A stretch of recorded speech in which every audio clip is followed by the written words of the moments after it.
what if I mess up? What if I say the wrong thing? What if I don't present myself the best way? And what if they don't hire me? Have you guys been there before? The dreaded job interview. Yeah, many of us can probably think back, if we're of working age, to the first, maybe second, or even third time that we had to go through that process. It's pretty terrifying, isn't it? There's so much pressure. You have to dress correctly. You have to say all the right things to each question. You have to show off your best side. And until you get some reps under your belt, it's a pretty nerve-wracking experience, right? I remember when I was in high school, we were prepping for job interviews. We were going through some practice questions with one another, and I was asked what my biggest weakness was. Maybe you've been asked that before. And I thought to myself, why on earth would I admit that to you? What kind of question? I'm going to be asked that?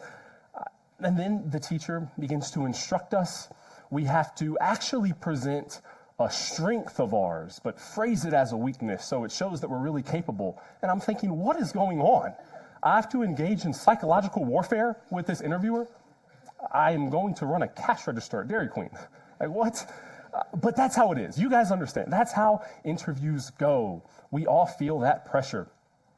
Fast forward to college, and I'm preparing for an interview at Venture Church to be the youth minister after graduating, and it's the same thing. I'm feeling the pressure. I have to speak the right way. I have to say the right things. I have to fit the perfect standard, or things may not turn out the way I want them. But then I remember having a conversation with Chris. He told me, you don't have to be so nervous, Perry. He said, there's going to be a group of parents. We're going to get together. We're going to have dinner. We're going to meet. And then they're just going to ask you some questions. That's how it's going to go. And he said, you don't have to pretend. You don't have to act a certain way or talk a certain way. You don't have to give cheesy interview answers. None of that. Just answer the questions genuinely. Whatever they ask, be open, be honest. Say what you genuinely think, which is a hard thing to do when Chris House is looking at you. Okay, but that's what he told me. That's what he told me to do. He said, just be authentic, be honest. And spoiler, that did not help at all. I was so nervous that day that when I arrived, I locked my car keys in the car. Only time I've ever done that before. I haven't done it before or since then, but I was terrified. But I did what he said. I went in, I tried not to put on a facade, and I was just honest, I was open. And 3 years later, I'm still here. Got the job, woo! So that's awesome. That's awesome. Came down to the honesty. Didn't have to put on a front or act a certain way. We are currently a little over a month into our Imagine initiative. And this is a capital campaign in which we're trying to pay down a portion of our debt for the building. And we talked about how this number that we have to pay off that seems so large to us is nothing before God. And many of you made commitments to the point that we're going to be able to pay off over $160,000 over the next 6 months, which is amazing. But it's not just financial. This is also a visionary campaign for our church where we're talking about what God can do. Just imagine what God can do in each and every one of our individual lives when we fully put our trust in Him. And so today, I get to kick us off on a brand new sermon series, Life-Changing Prayer.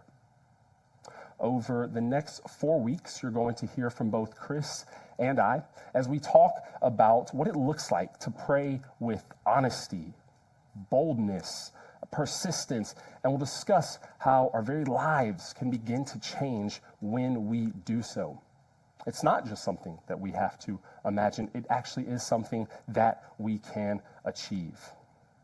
However, just like someone who's headed into an interview, there can sometimes be a little bit of pressure felt when it comes to prayer. We may think that we have to pray a certain way, to use certain words. Maybe we think that we have to do it a specific way in order to be right. We have to be spiritual enough. Even as believers, we're not immune to this thought. Maybe you've heard someone say this before. Ooh, I don't want to pray because what if I pray wrong? What if I say the wrong thing or I don't do it right? Maybe you yourself have felt that before or expressed that. Like you had to reach a certain standard in order to be praying correctly, in order to be doing it right. But what if, just like my interview, God simply wants our authenticity? Today, we're going to take a look at how Jesus himself instructs us to pray. But we're also going to see how simple and honest communication with God is exactly something that we can all do, or even told to do. So today, we're going to be reading out of the book of Matthew. We're going to be in chapter 6, Matthew chapter 6. So if you have your Bibles with you today, and you'd like to read along with me, you can go ahead and flip there to chapter 6. If you say, man, Perry, I forgot my Bible at home, that's okay. We'll have the words on either screen to my right and left. And if you say, Perry, it's not that I forgot a Bible at home, I actually just don't have one, that's also okay because we give away free Bibles. Out in the lobby on the shelving next to the entrance are Bibles there. They're completely free. You can grab one and keep it. At Venture, we believe everyone should have a good, readable version of the Bible, so don't hesitate to grab one of those. Or use your phone if you want. But in this chapter 6 of Matthew, we're going to be reading from the longest recorded sermon of Jesus. This is commonly referred to as the Sermon on the Mount. And this is where Jesus gives some of his most famous and most well-known teachings. If we were to skim through, many of you might be familiar with some of the things within this sermon. And in this particular section, Jesus is going to be talking about religious practices. He's talking about generosity, giving, fasting, things like that. And then as we pick up in verse 5, we see that he turns his attention to prayer.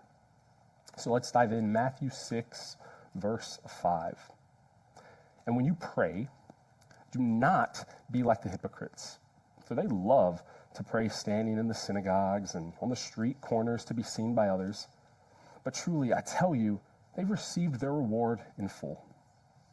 When you pray, go into your room, close the door, and pray to your Father who is unseen. Then your Father, who sees what is done in secret, will reward you. And when you pray, do not keep on babbling like the pagans, for they think that they'll be heard because of their many words. Do not be like them, for your Father knows what you need before you ask him. If we're going to start a sermon series on prayer, I guess out the gate we have to answer the question, what is prayer? Simply put, it's just talking with God. It's talking with God. We could give maybe a more fancy definition, a spiritual exercise, petitioning God, something like that. But at its base level, it's talking to God. It's us as creation speaking intentionally with the Creator. Jesus tells us a couple things here about it. He says it's not for show. That he's actually condemning certain religious leaders who are trying to put on an act, an air about their prayers. He says that's not what it is. He also talks about some people who would ritualistically repeat the same things a certain way, try to follow a formula to get what they wanted. He says it's not that either. It's us just getting in a quiet place, one-on-one, and talking with God, being intentional about it. But again, sometimes we can get nervous. What do we do, or how do we do it? What do we say? Well, Jesus is going to tell us. Picking up in verse 9, this then is how you should pray. Our Father in heaven, hallowed be your name. Your kingdom come, your will be done on earth as it is in heaven. Give us today our daily bread, and forgive us our debts as we also have forgiven our debtors. And lead us not into temptation, but deliver us from the evil one. Some of you may have had that memorized. We call this the Lord's Prayer. It's very well known. I want to take just a few minutes to break this down some and see what's going on here. Jesus starts off the prayer by addressing God, our Father in heaven. we see that this is actually one of Jesus' favorite descriptions of God when he's talking, Father. He's portraying him as the source of life and the provider for all of his children. A father, a figure who loves us, who loves his children, even while dwelling in heaven. Our Father in heaven. This address is reminding us of who we get to pray to. The creator of the universe, the transcendent being, all-powerful over everything, and yet we get to intimately know him. We get to draw near to him. If you've ever been in the vicinity of a celebrity or someone very famous, someone of very high status, you know you don't get to approach people like that. They're surrounded by bodyguards, and if you breathe the wrong way, you get tackled. But that's not the case with God. As majestic and powerful as he is, ruling in the heavens above, he's still called a father, and he's still someone that we can go to. Jesus says, "Hallowed be your name." Now, I know for a fact that no one in this room has ever used that word before in conversation, outside of talking about this verse, unless you're Brian Boitnott. But basically, this is saying, may your name be recognized as holy, or may your name be honored as holy. That's what this is saying. Holy means set apart. And it's this unique status that God, as the creator of everything, has. He's holy. He's set apart from everything else. And Jesus is wanting the people of earth to recognize that, to see that. God is holy. He goes on to ask that God's kingdom would come and his will would be done here on earth, just like in heaven. God's kingdom is one where his will is always done. And Jesus is instructing us to pray for that here on earth, for God's name and God's holiness to be recognized and spread throughout our world, for his will, for his desires to be what we model ours after. Jesus says, pray for that. Pray that people are seeing him, glorifying him, and aligning their will, their actions with that of the Father's. Jesus continues by praying, give us today our daily bread. This is a request for God to meet our needs, rather than us relying on our own power, but rather going to God and trusting in his provision. As Jesus mentions bread here, he's alluding to a story from the Israelites' past. Many of his listeners would have made this connection. But it was to the time where the Israelites were freed from slavery. As they left Egypt, God miraculously provided bread for them from heaven, but it was only enough for one day. The invitation here is to trust in God, that he will provide exactly what we need when we need it, enough that we need. And when we begin to pray like this, it actually cultivates a mindset of gratitude, of recognizing God as our provider. He goes on to say, forgive us of our debts as we have forgiven our debtors. Your version may use the word trespasses or sins here instead of debts, but it's the same idea, that we have wronged someone and now we owe them. And it doesn't say, if we have debts. It states it. Forgive us of the debts that we certainly have, the ways that we have messed up, the ways that we have wronged you, God. Forgive us of that. We have sinned and we need your forgiveness. And notice how this is tied in with showing forgiveness to others. The forgiven are able to forgive, and those who forgive are able to be forgiven. Jesus is saying, pray for this culture where we become agents of forgiveness just as we're forgiving. And it becomes a cycle. And then he ends with this, lead us not into temptation, but deliver us from the evil one. This word temptation here, it carries an idea of a test or maybe a trial. In the Bible, when we see God's tests, they're actually positive things. It's God testing someone to reveal their character and to invite them into trusting him. But as we all know, tests are hard. They're difficult. The choice to do the right thing is often a costly one. It's often difficult. And there's often a voice inside that's saying, no, don't do that. Take the easy way out, or do this other thing. It might be outside of God's will, but let's go down that route. This is sort of what Jesus is referring to as he talks about the evil one. Let's test this temptation. And so he says, when you're in the middle of that, and you're being tempted, ask for deliverance. Pray to God for help with that. And that is how Jesus instructs us to pray, the Lord's Prayer. Do we have to pray this exact prayer every time? No. We don't have to pray this word for word, but we can break it down, and we can look at what Jesus is asking for. We can see the principles behind it, and we can replicate those parts when we are talking to the Father ourselves. The entire first half of this prayer is all about asking God to act in our world, to renew creation, your name, your will, your kingdom. That's the focus. It's all about restoring earth to how it should be, centered on him. So we can pray for this. We can pray for our world. We can pray for the injustice that we see. When there's evil and there's wrongdoing around you that makes you mad and you're frustrated, you can pray about that. Jesus invites us to pray that God would be moving, that his holiness would be renewing the fallen state of creation, the world that we're in. We're told to pray that his goodness and holiness is recognized, that his name is spreading.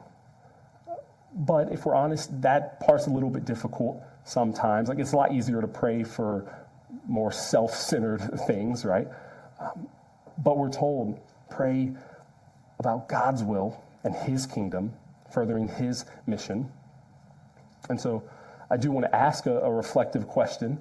When was the last time that you prayed for God's will to be done? Rather than just praying for your own circumstances, when was the last time that you were praying for his kingdom, for his will, for his holiness? Just a question to ponder. That being said, it's not bad to pray for your own circumstances, to have personal requests. In fact, that's what we see. The entire second half of this prayer is about that. He says, give us our bread, forgive us, deliver us. These are valid requests to make to God. Sometimes we may think that we can't ask for certain things. We hear it taught, God's not a genie. He's not going to answer. He's not going to fulfill all your wishes. And yes, that's certainly true. But as we establish, he's still a loving, caring Father, and we can still go to him with our requests. If your child asks you for a brand new car when they turn 16, you may not give it to them because you probably recognize that's not the wisest choice. But that doesn't mean you get upset at them or mad. We can make our requests known to God. We can and should ask for provision, deliverance in times of need. And so maybe if you're someone who said, Perry, I don't pray too much because I don't exactly know what to say or what to pray for, let this prayer be your model. Pray for the things that Jesus prayed for, but as they pertain to you. Pray for God's kingdom to come here on earth, specifically in your workplace. Pray for forgiveness and to forgive others, specifically in your life, because Alex really bothers you and you can't stand him right now. Ask for God's help with that. There's not a set box that you have to sit in with prayer. God's not going to say, nope, that's not allowed. That's off limits to ask me about. Not at all. If we're unsure about what to say, this is a good place to start. Now, for the remainder of our time, I want to address another concern or fear that we may sometimes have. This idea that our prayer has to be polished or perfected or spiritual. It has to meet a certain standard. We find, though, in Scripture that this isn't exactly the case. We find that we're able to be open and honest with God. And so I want to highlight that for a few minutes. Flip over to Psalm chapter 62 with me. Psalm 62. Like many other psalms, this is a poem where the author is expressing very strong emotion. And there's a reason for that. It's written by a man named David. He's the king of Israel. And at the time of writing this, his own son is actively rebelling against him. His own son has been influencing the masses, gaining power, prestige, and he begins to start a civil war. He's trying to kill David and take his throne. And at this point, we wouldn't expect David to not have a bunch of different emotions swelling inside: anger, grief, hurt. And he authors this psalm at the time where he's expressing his trust in the Lord. He speaks about God being his refuge, his trust, his fortress. And then he says this in verse 8, Psalm 62:8. Trust in him at all times, you people. Pour out your hearts to him, for God is our refuge. David encourages the people to trust God, and he says to pour out your heart to him. Your fears, your worries, your doubts, your anxieties, your whole heart, he says, bring to God. This includes all the big stuff, not the minor inconveniences, the small things that sort of upset you a little bit, but the keeping you up at night things, the things that have you in your car crying over your lunch break, the big stuff. David says, pray genuine, real, raw, honest prayers. Have you ever found yourself overwhelmed with emotion and yet refusing to take it to God?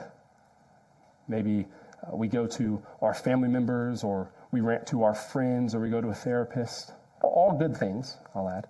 Or we bottle it up. We do all these other things, but we don't take these feelings to God because perhaps we're scared. We don't know if that's something that we can bring to him, never have before, whatever the case. But here's the reality. God can handle your honesty. God can handle your honesty. When you pray, God can handle your whole heart. If there's ever a spot to be in where it's just completely overwhelming, David is there, his own son looking to kill him. And yet he says, I'm going to take it all, everything that I'm feeling, everything I'm experiencing right now, and I'm just going to pour it out to you, God. I'm just going to give it to you. He tells us to do the same because God is one we can trust. This includes our anger, maybe anger towards others when they really, really hurt us. This includes our confusion when the beautiful plans that we had all put together just fall apart and we're lost. This includes our grief when we experience heartbreak and loss and rejection. It even includes emotions that might be directed towards him. Anger, maybe frustration, hatred at God. He can handle that. The deepest, hardest emotions, when they're floating all around inside, God can handle it, and he still wants you to talk to him about it. I was trying to think of a good comparison for this, and I'm going to use parents. Now, I'm going out on a limb here because I don't have children yet, but I've heard this sentiment from a lot of mothers and fathers before, and it's that they want their children to be truly open and honest with them, to tell them everything because they love them. They want to know what's truly going on in their lives because they care about them. When the child gets in the car after school, the parent says, how was your day? Whether it was absolutely amazing or absolutely horrible, tell me about it because it matters, because you matter to me. God wants you to pray to him, to talk to him, and he's accepting of you pouring out your heart, everything that's inside, because he has infinite love for you and you matter to him. There are multiple other psalms that talk about this idea. There's songs and poems expressing a great emotion. People at the highest of highs, joy, gratitude, thankfulness, and we should pray that way. And also people at the lowest of the lows, just like David, anger, confusion, feeling lost at wit's end. We should also pray when we're there. He can handle it. We even see an example of Jesus himself doing this. Shortly before he was betrayed by one of his closest friends and handed over to be tortured and executed, he prayed. He was just open about what he was feeling. We read this in Matthew 26. Matthew 26, verse 36. Jesus went with his disciples to a place called Gethsemane, and he said to them, "Sit here while I go over there and pray." He took Peter and the two sons of Zebedee along with him, and he began to be sorrowful and troubled. And he said to them, "My soul is overwhelmed with sorrow to the point of death. Stay here and keep watch with me." Going a little further, he fell with his face to the ground and prayed, "My Father, if it is possible, may this cup be taken from me. Yet not as I will, but as you will." My soul is overwhelmed with sorrow to the point of death. I don't want to do this. I don't like the situation. If there is any other way, God, let's do that. This isn't a prayer for someone who has it all put together at the moment. It's not a prayer from someone on stage with polished wording. It's just a man being real about what's going on at the hardest point of his life. And of course, this man is Jesus. So if David's example wasn't enough for us, this should definitely show that we can do that. We can approach our Father with truthfulness and honesty about where we're at. We can pour out our hearts to him without worrying if we're doing it right or wrong. Maybe you aren't a Christian. Maybe you have some questions, some doubts, some things you're sort of wrestling with. You can make that known to him. He can handle it. Maybe you've seen baptisms before, even like Miss Carolyn earlier, and you want to call out to God and accept the truth of the gospel, but you've been too afraid or you haven't known how. What do I say? And that's exactly the kind of prayer that he would love to hear from you. He can handle it. Maybe you're a believer and you're just experiencing life as we all do, with its ups and its downs. And maybe even in the midst of that sometimes, you're like, how do I do it? What do I say? He can handle it. You can be fully open with him. Those things that we talked about earlier in the Lord's Prayer, you can pray those things with an open heart. You can pray about forgiveness even as there's so much anger and hurt and betrayal inside. You can pray about the Lord providing you your daily bread even when there's confusion because the numbers aren't adding up and it's not looking like you're going to be provided for. We can pray these things that Jesus tells us to pray while just being truthful about where we're at and what we're thinking. He can handle your honesty. About 10 years ago, a video came out of an actor, Shia LaBeouf, giving a motivational speech. Some of my adults in here might be familiar. He stands in this position, and he stares at the camera, and he says, "Just do it. Just do it." And it was great. It was a wonderful video. Clearly, I don't have the same air as him. But his whole point was, don't let your dreams just be dreams. The things that you want to do, you just have to decide to go for it. You just have to put your pedal to the metal. And that's what we have to decide to do as well. It reminds me of one of our values. We have them hanging out on the wall out there. Maybe you've seen them before. And one of them is that we value owning your own growth. Owning your own growth. And this is the idea that it takes your own conscious, dedicated effort to grow in your walk with Christ. Your pastors and your friends and your loved ones cannot do that for you. They can come alongside and help and teach and encourage, but ultimately it comes down to you deciding. You choose to engage in spiritual disciplines. You choose to join Christian community. You choose to shine light or not. That's what this value means. And I think one of the most prime examples can be through this spiritual discipline of prayer, and if we choose to do it or not. At the end of service each week, we give some response time, and we encourage you guys to pray, and it might be a little easier in those moments. If you're a part of a small group and you're with other Christians and everyone's praying in the room, it might be a little easier in those moments. But when you go home and you're tired and you're worn out and you're exhausted, and you don't feel like it, It's in those moments where you have to choose. I'm just going to do it. I'm just going to talk to God. I'm just going to be honest about everything. I'm not going to worry about specifically how I'm saying it or what it looks like or if I'm just crying tears. I'm just going to commit to it because talking to my Creator is important and I need it.